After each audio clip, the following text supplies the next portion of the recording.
Hi, my name is Christienne Cuevas. I'm a painter and a sculptor.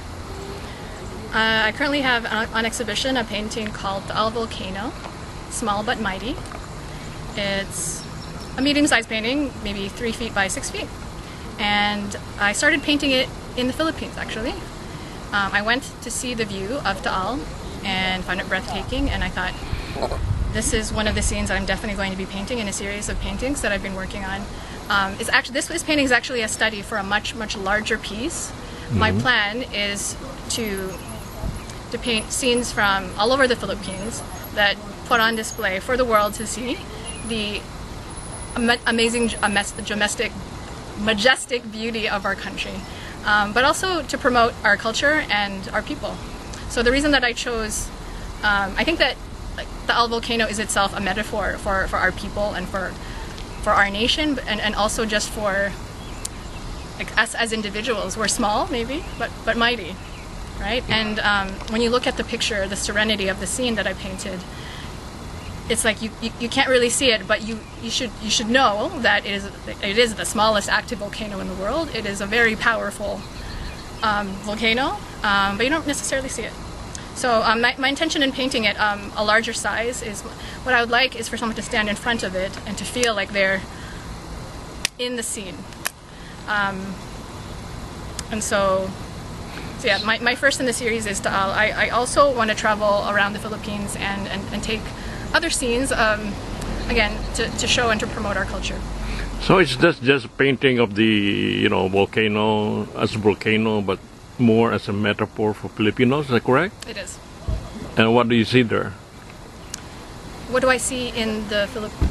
I mean, the way that you use it, the way that you use Taal Volcano as a metaphor for what kind of Filipino? Well, it's, like I said, it's powerful, but it's not obvious, right? It's not, people might look at it and, oh, so it's a beautiful lake. It's so pristine, it's calm.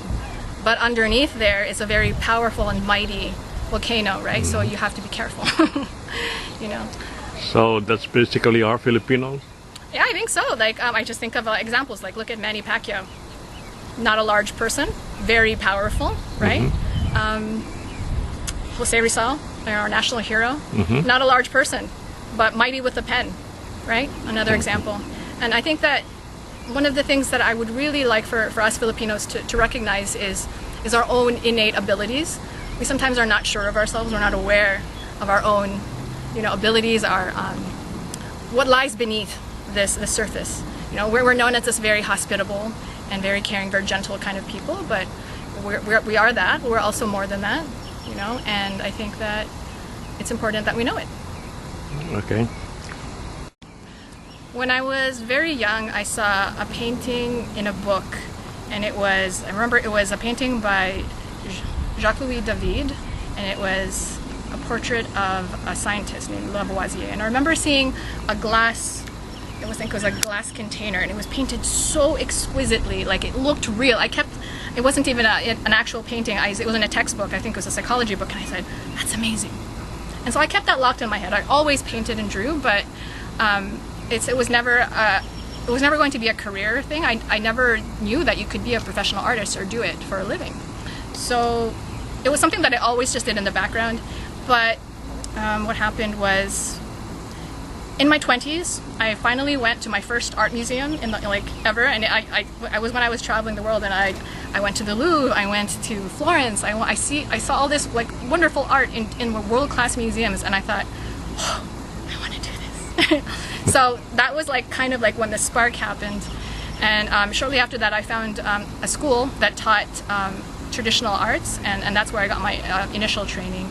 And from then on I continued to learn. And my main teachers now are actually artists who've already passed away, like the greats. My favorite painter is Joaquin Sorolla. Him, and also I have a couple favorites, Diego Velázquez. They're both Spanish painters. Last year I was actually in Spain. I finished a master copy of a Sorolla painting, and while I was there I actually saw the Juan Luna painting that was put up there only recently. It's now part of the public collection, so now it's on display for everyone to see. It wasn't previously, even though the Prado Museum had it. it was in their possession. They just hadn't put it on display until very recently, and it was in the same room that I was doing my copy of. So I was so honored that I felt like Juan Luna was there with me while I was painting. Yeah, so that was so one of the wonderful things. The Prado is a big museum in Madrid. While I was there, I also followed the footsteps of Jose Rizal. That's become very important to me to learn more about our heritage, my history, like where do we all come from and who are we? Because I feel like it's important for us to know where we came from in order to know where we're going to go.